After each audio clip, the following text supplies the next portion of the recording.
What's up, everybody? I am TSTeam the Mudman, and it is time to figure out what we are going to play this weekend for the Gods Unchained ranked tournament. Let's start off with doing what we always do, just a general look at the meta. We're on GU deck, set to the past 7 days at Mythic rank by God popularity. And a huge surprise! Nature about 30%, War about 26%. That's exactly how it's been for the past like 8 weeks or so. And then everything else floating around, 10% roughly. So for nature, they're usually mid-range nature, like towards the aggressive side. War can go two directions. It can go aggressive Slayer War or like control-y, sometimes Slayer War, usually Valkyrie's Presence War. Death is mostly zombies, and then like I don't know, like 20% board wipe death. Not a ton of board wipe death, but board wipe death super dangerous. Zombies are also strong, but you can stop their gimmick pretty easily with relic removal. Magic is usually tempo magic or like rampy control magic. Deception is a hodgepodge. Could be sleep deception, could be guild deception, could be hidden rush deception. So you don't really know what you're going to get with deception, but it's only roughly 10% of the meta, so not that important. And light is always Zoolight, so that's easy. So, now that we've talked about the meta a bit, let's jump into the first deck. Alright, the first deck we're going to talk about is the deck that won last week's weekend ranked event. This is Slacktease, like, mid-range control deception deck. And this is a weird situation we're in, because he is currently 28-0, 100% win rate. But this deck is weird. There's a lot of strange cards, and like the world at large has played 379 games as of this very second, and they have a 59% win rate. Keeping in mind that Slacktease himself is a part of that statistic, so if you remove his 100% win rate with 28 games, like the win rate becomes like really close to like a 50-50. So, like although he did amazingly well with this deck, it's probably the type of deck that you're going to get like 13 wins with over the weekend if you were to copy it. At least that's what the stats say. And, it's got a lot of strange cards. The weirdest thing, the elephant in the room, of course, is the one copy of Demogorgon, which is, like, illegal. Like, that's against the rules. The best combo in the game is two Demogorgons. It wins you like half of your matchups. Like any aggressive or tempo oriented game, which is every nature and war game, which is like more than half your matchups, it just wins on its own. Why wouldn't you ever want two? So like that's weird. If you make a variant of this deck, at least put a second demo in so you don't nobody calls the police on you. But yeah, like mid range control deception, he has like a lot of great value generators. The like Ludia's Descendant, like this card's great. The Blessed in the early game is good. Getting cards in your opponent's deck is great. Then like Shady Merchant, like that's a strange one. Like how good are Enchanted Relics? I don't know. Like I feel like Sleep Deception or like Guild or Hidden Rush Deception probably a better bet. But if you think you can match Slacktease 100% win rate, do it again, then go for it.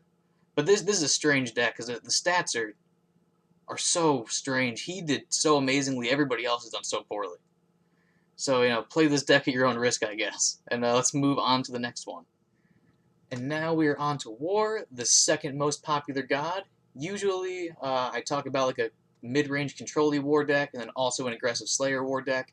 That's not what we're going to do this week. This week it's only mid-range control-y war. But if you were a big fan of aggressive Slayer War, Hope is Not Gone. Check out last week's video. There's a great aggressive Slayer War deck made by Clutch. Super good, super fun. I played a bunch of games with it. Okay, so if you want aggressive war, check out that video. But the reason we're only talking about the like mid-range control war is because this deck is so good. It's not fair to talk about other war archetypes like it's on the same tier as mid-range control. It's so good. This deck uses the Valkyrie's Presence, God Power. I've played like 32 games, like roughly 85% win rate. The whole world has played 582 games with a 78% win rate, so nearly 80%. So the whole world is doing really well with this deck. So if you have the cards for it, you'll definitely get like 20 plus wins maybe. Super good for the weekend, and it controls the game so well. You have your early game blitz creatures like Tavern Brawler and like Archangel Bruiser. You've got your Enduring Shield plus Warmonger Smith combo, and Enduring Shield plus Tavern Brawler combo, which is super strong. You have your Adi, and Adi is particularly nuts in this deck. Adi's good all the time, but when you actually have expensive cards that cost 7 and like 8 mana, Adi becomes absolutely insane. Making a 7 or like even 6 mana Avatar of War is just absolutely game winning. 5 mana Anuses, absolutely insane. 6 mana Hectors, or like you get the picture. Cheating mana is really good, especially when you're cheating high mana cards. And the other reason why this deck is so strong is it has so much like life heal, right? You have your Grand Hall, which just any creature on the board, gets +1 attack and leech, and like a lot of your creatures, like Archangel Bruiser has a lot of attack. That's 6 attack with leech. That's a ton of leech. Adi would be protected, so he's hard to deal with. 4 attack with leech. You understand.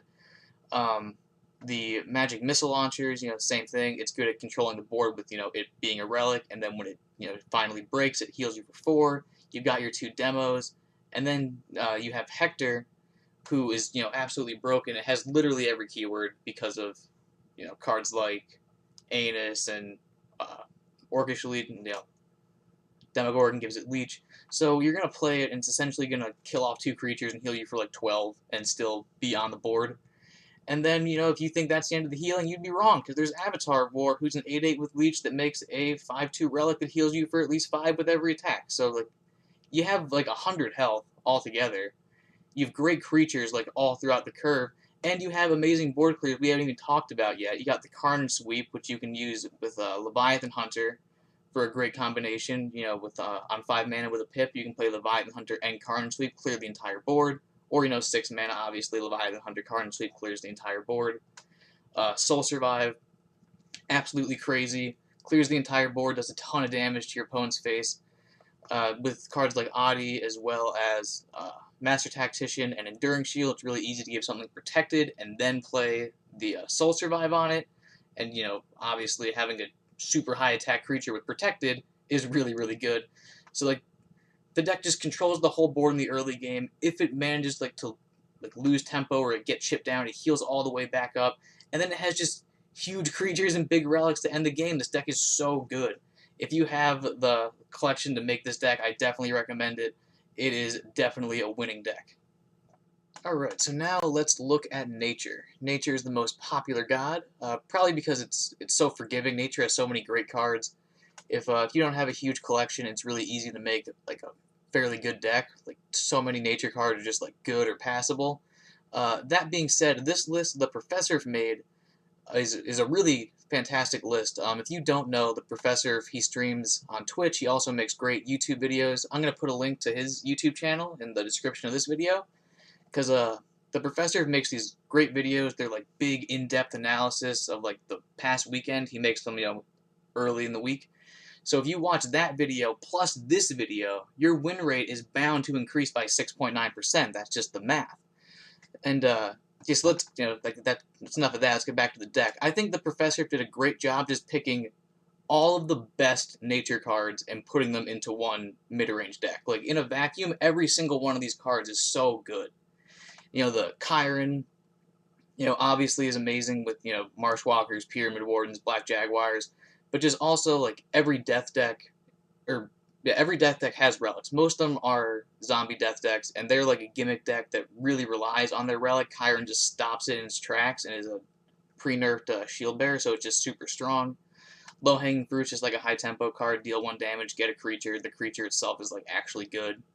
Canopy Barrage is like great for early game removal. Fey Flame Blade is really good against Magic or just any early game board, and it's great for guaranteeing Finian Fruitbear is active like on turn 2, and Finian Fruitbear is nuts. He's so many stats. Like, when you play him, it's so easy to activate his Frenzy, like, on curve. So it's a 2 mana, like 3/4 in stats, and the bonus 1/1's a Vibrant Fruit, which buffs everything. He's super strong. Underbrush Boar is obvious, super high tempo play. Celestial Stag is great just because Bless is good in the early game. 3/3 bodies, super decent. And this deck has like a fairly low curve, and this is a great value generator, so just super strong. Lightning Strike's obvious, great single target removal. Selena, just good. Avatar Nature, talk about him every week. He's super similar Tiffinian Fruit Bear in the sense that he just makes a creature every single turn. The creature he makes is good, and then he's a good body. He's nuts. Brazen Moose is big. Jagstaff is good. Pangolin, super popular, mega good. Just like Avatar of Nature, we talk about him every single week. Great immediate impact with the Blitz. Armor makes him hard to remove. 6 is a ton of damage. And then there's the Hunt, which is just super consistent removal. The Hunt is like the only card where I feel like maybe you could switch it with Sunbloom. Like, that being said, like, they do pretty much the exact same thing. Like, Sunbloom has like a way bigger ceiling because it buffs a creature and that creature stays buffed forever. But you do need to have a creature. You have to be able to activate Frenzy, whereas the Hunt just clears the board, no problem. And then neutral creature wise, he has Pyramid Warden and Guild Enforcer, which like, come on, those are like the best neutral creatures. Like the deck is just really good. All the cards are great. The win rate's great. He's played 26 games, 88% win rate. Rolled at large, 75% win rate over 61 games. So like this is the type of deck you can take into the weekend and totally get like 20 wins. And and it looks fun. It looks, Celestial Stags are going to make every game pretty interesting. I'm a big fan of the low-hanging fruits. Chiron is so good in the meta, just, because the majority of the death decks you're going to see are going to be zombie decks, and this just beats it so early on. So this is a great deck. If you like nature, this is definitely the list I would run for sure. And now moving on to death. Today I've got a board wipe death deck as well as a zombie death deck. Let's start off with the board wipe death. This deck was made by Grandmaster, and I'm not a huge fan of the board wipe death archetype, but this deck I actually really like. This is a really cool one. Instead of having like a big beat stick at the end like Poly or Packery's Monster, this secondary win condition is like milling your opponent. And it uses That Which Aches, which is like one of my favorite cards in general to just sort of guarantee that you can't lose in fatigue. So if you don't know, That Which Aches effect is after you play a card, it summons a 3/1 Aching Disciple. The Aching Disciple's effect is it draws a card and then has Afterlife shuffle this creature into your deck. So if you can generate, a couple of Aching Disciples, you can use your Blood Ritual God Power to kill them off, and then just guarantee you can't lose in fatigue. And he has a ton of card draw to get his opponent into fatigue. However, most of the card draw is symmetrical card draw, so the That Which Aches is super important because he'll be milling himself in the process. But as far as neutral cards are concerned, he has 2 wind-up rollers to make everybody draw a card. He's got the Burrowing Scarab to make both players draw a card. He's got the V-Rocks to make both players draw a card. Canopic Hoarder, it'll activate a sleep effect and then probably a card draw effect, unless it wants to activate, Mana Ramp or Ava. But for the most part, Canopic Hoarder is also card draw. So this deck, then Sulfuric Rain, that's probably the biggest one. If you're playing against like a Zooey deck, make your opponent draw a ton of cards, you probably draw a handful. But yeah, so it does all the same stuff that normal board wipe death does. It has great control tools, like Reap. Sulfuric Rain's like slow removal. Obviously, it's got the Blight Bombs and the Sirens of the Grave to put everything to sleep. Sleeping is super hilarious. Then it ends the game with Apocalypse Now, has Demo for healing, as well as Stall, just a nibble for lots of healing, even the Blood Ritual God Power for a bit of healing, and of course Neferu for lots of board clearing, as well as, like alternate win condition, just kill him with Neferu over and over again. Card's super strong. But yeah, this is a really cool take on board wipe death. It's got all the good cards, Ava's there to deal with any light deck, like control the early game. It's obviously got the ramp. Half-Life is super good in this deck to either get more ramp to get to your late game, or for just more card draw to mill your opponent. Super, super strong. And I'm a big fan of this board wipe death deck for sure. So now that we've talked about that, let's jump into zombie death. So this deck is super similar to the ones that we've been talking about for the past couple of weeks. The only difference between this list and the list from last week is before we had 2 copies of Demonic Offering, whereas now we have 1 copy of Voracious Fiend and 1 Half-Life.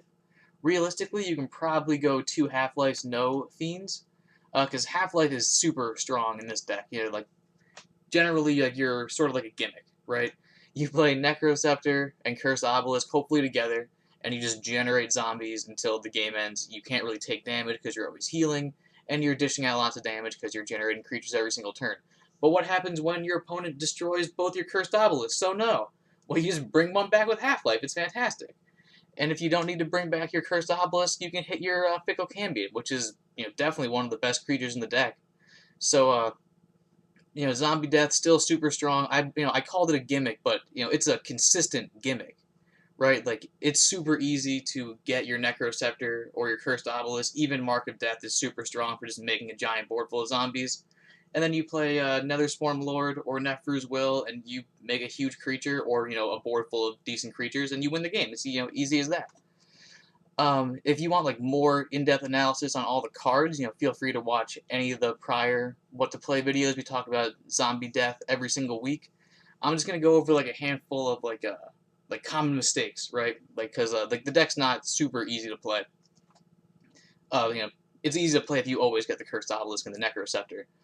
But so like one thing that I see sometimes is in the mulligan phase, like even if they offer you great cards, right? Like if you're going second and they offer you Pyramid Warden, Axewoman, and Blight Bomb, right? Like those are 3 great cards. Like full keep, right?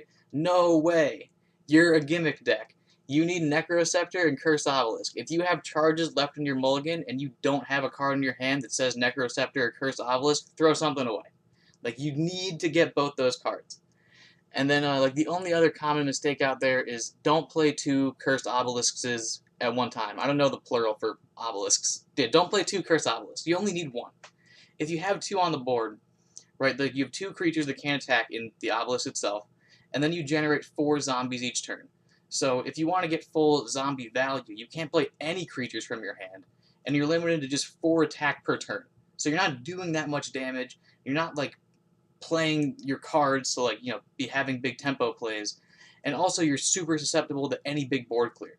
And if they beat both your Cursed Obelisks, like you're at such a disadvantage. You need your Obelisk to live.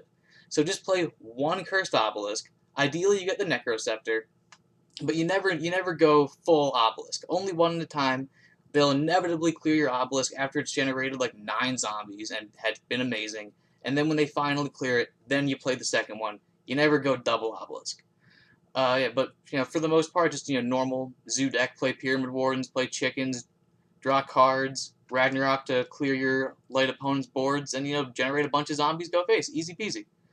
So yeah, that's about that. Let's jump into the next god, which will be Magic. All right, so now we are on to Magic. Just like last week, this is a tempo spell Magic deck, super similar to last week's list. The only difference is last week this deck had no Pyramid Wardens, and it had 1 Defend the Ramparts and 1 Scepter of Artistry. But after testing, like Scepter of Artistry didn't seem like super necessary, and like Pyramid Warden's obviously good all the time, but it's particularly good in a deck like this, right? Because obviously you have the Assistant Alchemist Pyramid Warden turn 1 start for super mega tempo plays. But also, you have cards like Miraculous Familiar and Oni Spellsword that really like being behind big frontline creatures, so they can, go off turn after turn. So Pyramid Warden does seem like a good addition to this deck, but, just like we talked about last week, this deck is really good in the meta right now, because it can sort of just do everything really, really well. If it's playing against, like Slayer War, like Aggressive Nature, it can, take a step back and play like very control oriented. It has great removal spells like Form of Power, Ancient Text. Obviously you got the bolts. Worm Breath doesn't need to go face. Worm Breath can totally trade in those matchups. And then you have so much card draw. With your Palace's Wand, your Volt Mirror, and your All-Seeing Spire. All-Seeing Spire is particularly nuts. This card is super good. You draw a card no matter what, because the effect is the end of the turn. But since it's an order card, you can't attack with creatures, which is really important against War. War is a ton of the meta right now, and War is a really hard time dealing with order. But for any god, really, like you need to either kill this over 2 turns with a god power, which means you have to draw 2 cards, or you have to use like a real spell to get rid of this 0/2 creature. And if your opponent used a spell to get rid of this, then they probably won't have a spell to get rid of your Monolith of the Storms, or your Oni, or your Miraculous Familiar. You get the picture. This card is going to demand like real removal, and if your opponent doesn't get rid of it, if they do save their removal for something real, you're going to draw through your entire deck and just hit your opponent with so much. And then when you want to be the aggressor, we already talked about the Pyramid Warden Assistant Alchemist play, but there's also Assistant Alchemist plus Shadow Scryer for the early game. Voltmir Voldemir or whatever, Voldemort, whatever his name is. He's really good at drawing cards and dealing damage. Oni puts a ton of pressure on your opponent, and then Monolith of the Storms is like crazy for applying pressure. So when you're playing against slower decks and you need to be the aggressor, you excel at it, especially with the Monolith of the Storms. It's really common to like play that on turn 5. It sticks around, and then you play a couple of like ancient texts or forms of power, and like a worm breath, and all of a sudden your opponent goes from like 27 to like 12, like all at one time, and then they're just set up to get killed by epiphanies. The deck is just super good. Got the Iron Tooth Goblin here because, like we said last week, like we said a bit before, relics are really good in the meta. Both variants of death, Control and Zombie, both run relics. They're both must-kill relics in Khopesh and Necroceptor. Nature has Jagstaff's Light is just littered with relics. Magic has Palace's Wand. Relics are really common. So having some relic answers in your deck is really smart. And yeah, if you like Magic, this deck is super good. It's good against the whole field. It's really fun to play. And yeah, definitely would recommend. Okay, and last but not least, we've got Zoolight. This list was made by Infinite Mana's Dragonstorm. And Light has gone through a little bit of a metamorphosis in the past couple of days. The community seems to have gravitated towards Radiant Dawn. It seems like we've all realized Radiant Dawn is the broken card, and we should play around that. So as you can see from Dragonstorm's curve, he is full of 1-mana creatures. 15 1-mana cards, half the deck.